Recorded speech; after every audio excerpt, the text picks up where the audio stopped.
Hi, my name is Franz von Holtzhausen. I head up design for Tesla. I've been doing this for about 15 years now. I got into designing cars actually through my dad. My dad's a designer. I heard about this great school in Los Angeles called Art Center and started my career with Volkswagen and Audi. And then I've been through various companies through the years until I got the phone call from Elon one day. I was working at Mazda at the time and had been there for about 3.5 years. You know, we were doing really exciting stuff, but I also felt like Mazda wasn't really focused on sustainability. And I had been reading about this little car company that was using batteries and putting them in cars, and I think I read it in Popular Science or something, an article, and I was really intrigued. And then through a friend got connected to Elon, and we had a really great conversation. I went up to meet him at SpaceX and was just really impressed with what he was pulling together at that time. This was mid-2008.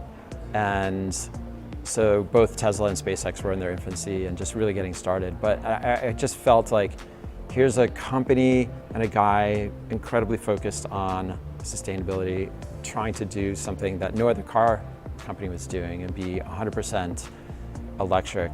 And yeah, we connected, and I don't know, the rest is kind of the history that's around us.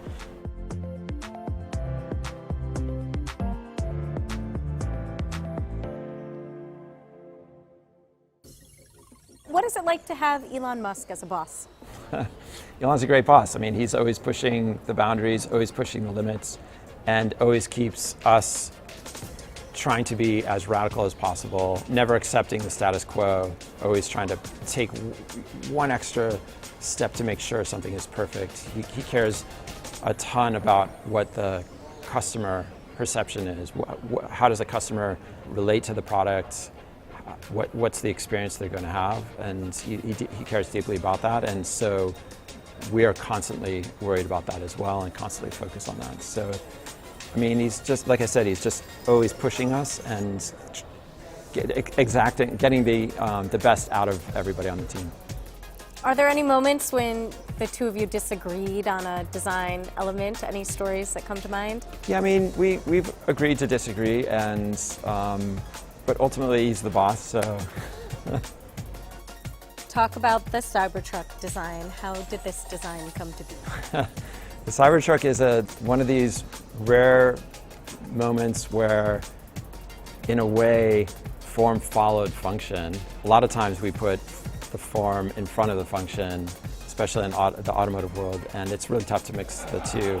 But Cybertruck was really born out of the idea of a different way of manufacturing a material that put the toughness on the outside. So we really wanted to use stainless steel as a material so that the hardest part of the vehicle was on the outside, not the delicate paint. And it felt right for a truck that's used in like a Swiss Army knife in any kind of environment. Has to be tough. So stainless steel is really tough to form, especially when you make it bulletproof or thicker to withstand impacts and not be damaged. And so we really looked at new ways of manufacturing it. You could only break form and form it in one direction. You can't do compound curves or things with the thickness of the stainless steel that we're using. So it really led us to a design that was really plainer, really simplistic, and was also a chance to break the paradigm of what pickup trucks have been for the past 60 or 70 years. They're the same. They're kind of this three-box shape. And we just thought from an aerodynamic perspective, having a covered back, a sloping roof would also be helpful. And oddly enough, it may not look it, but the Cybertruck is an incredibly aerodynamic vehicle. I'm curious if you have a favorite design, favorite feature, something that you're most proud of. Favorite one is the one that's coming. I think that I can't talk about. I'm really excited about Cybertruck. I think this vehicle has the chance to be something really radical in a pretty normal space. So I'm looking forward to that shakeup and seeing them out on the street. And it's incredibly functional. It's not just the way it looks. It's as functional as any of its competitors, if not more. And so I think people use it in ways that we can't even expect, and it'll be great to see how that plays out. Oh my fucking God. The window smashing was definitely not a thing that we expected to happen. I had been in the back prior to getting on stage, throwing this ball at the window multiple times. It didn't break, and we showed video proof of that. But that moment was a little bit of a heart drop. But at the end of the day, it actually ended up being something really special. And I think after the fact, when I was talking with the people in the audience, they're like, "That was supposed to happen, right?" Well, at least the ball didn't go through the window and kill anybody or anything. So it became a meme very quickly, and I think it really helped Cybertruck take on a whole cultish being of its own, I guess. How different will the production Cybertruck be from this vehicle behind you? And also, what's taking so long to get it off the production line? There's a lot of new things in Cybertruck. When we're reinventing a product, sometimes we have to go through these processes just to prove it out. We had this idea that making an exoskeleton vehicle could work, and so we've been using that time to make sure that that actually is working. And the Cybertruck will look, for all intents and purposes, just like the one behind us. It's maybe slightly smaller, a few percentages, but in general, this is what the truck will look like. There was a moment, where I thought when I first joined Tesla that it would be great to see multiple Teslas in one drive experience around town, and now it's hard to go anywhere without seeing a bunch of Teslas. So it's great to see the impact that Tesla's had in people's lives, but also how it's changed the industry and really push this idea that an EV can be better than an internal combustion vehicle. And Cybertruck will continue that story. Some people hate the Cybertruck design, the other people love it. How does that make you feel? Was that sort of the idea behind it? It wasn't the idea behind it. I think it was just about making, again, the form follows the function, and creating something that's different and taking a chance and being bold, but still being safe and functional and hitting all the attributes for what a pickup truck should be. And there's no reason why you can't change the recipe. There are a lot of unique features on Teslas, like the door handles, for example. Why does Tesla decide to push the boundaries on small features like that? Some of these small features, like the door handles, are just really great first touch points. The handle is the thing that greets you when you approach the car. And so to have the handle come out magically as you approach it and give you your first kind of handshake really gave a slight anthropomorphic feel to the car. Just humanized it a little bit, allowed you to not just be stepping into a really cold machine. It was a warming gesture. And it's also very aerodynamic to not have door handles hanging out in the wind on the side of the car. So we combine those kinds of things. Tesla isn't beholden to what's been done in the past, and we're always trying to push the boundaries and deliver on a promise of something fun, something enjoyable, and something that you would love to own and tell your friends about. I was curious about the Semi. Was that the first time you've worked on a semi-truck before? Actually, it was. And we got really involved in what it means to be a driver, a user, how the routes work, how trucks are used.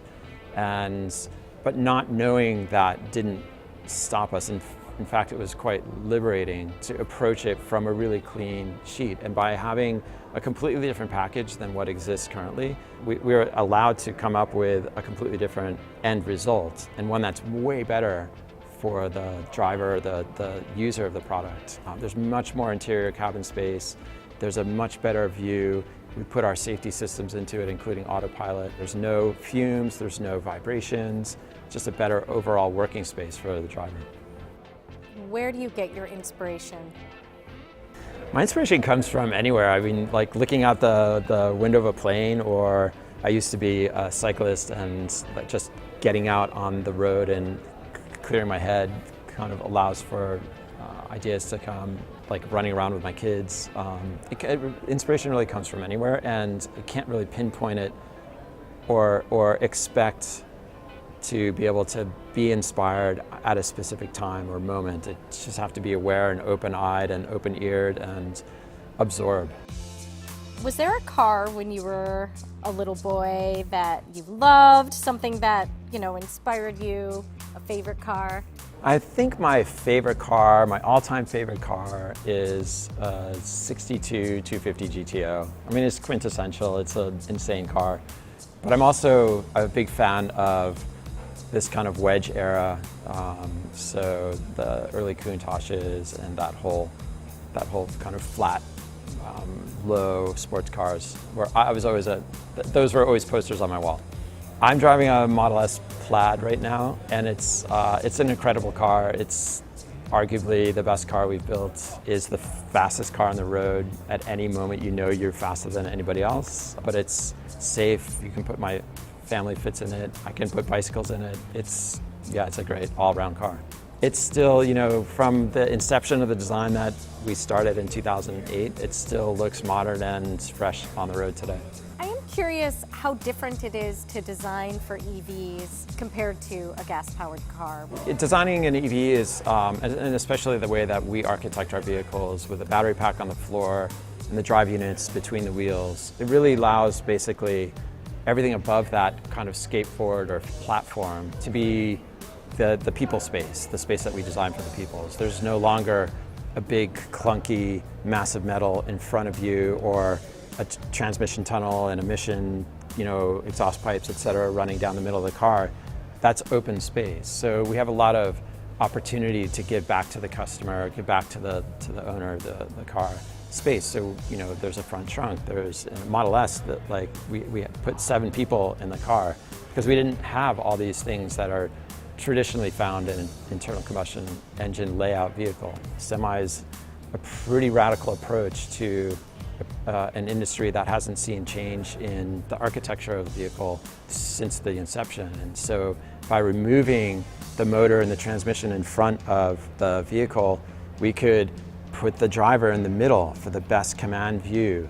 We could move him really far forward and create a really teardrop shape around the driver that goes back to the cab for an incredibly aero-efficient package. So there's a lot of liberties that come with it. At the same time, cars right now have 4 wheels, and they need to hold people and they need to be safe. And so there's a lot of challenges that we have to overcome to stylistically make the cars look pretty and not feel like they're over-regulated. And that's one of the challenges that we're always facing.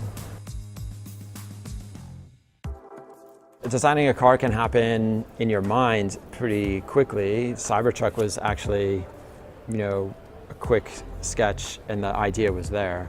Model S, Model 3, these cars were a lot longer to really evolve and try to really extract an athletic poise out of a vehicle, something that felt like it was efficient. We use the word efficient a lot, and so we're trying to design around this idea of efficiency. The inspiration can come from anywhere. You can formulate that into an idea quickly, or it can take a while to really getting from the idea to the production car. We're working on trying to do that in 2 years. I think the future of transportation is going to change pretty radically. I feel like we're on the precipice of that with the advent of autonomy, with autonomous vehicles becoming the norm, and no longer do you have to drive yourself to a destination or be the driver of the vehicle, the vehicle is driving you. I think it changes the way that we use the vehicles, the way that we transport ourselves around. We're pretty used to it already in planes and air travel and trains and buses to some degree, but I think the next step is really the automobile. And I think that autonomy is going to really radically change the form of the car, how it's used, the interior space, potentially the ownership experience as well. I've worked at a bunch of different manufacturers around the globe, and I think Tesla's just unique in its all-in approach to sustainability. There's no kind of parachute, there's no backup plan. We sink or swim on the products that we produce. Elon is incredibly driven. We're driven behind that. We're all believe in the mission. And I think when you see the impact that we've been able to have in a few short years into an industry that has not changed in many years, it's rewarding in a way, and it's motivating, and it keeps us going because there's much more that we want to do, and there's, we need to change faster in order to help save our planet. How do you feel about having your work in a museum? I mean, it's not all my work. I represent a little bit of the piece of the puzzle here. This is an amazing focus on the Tesla team.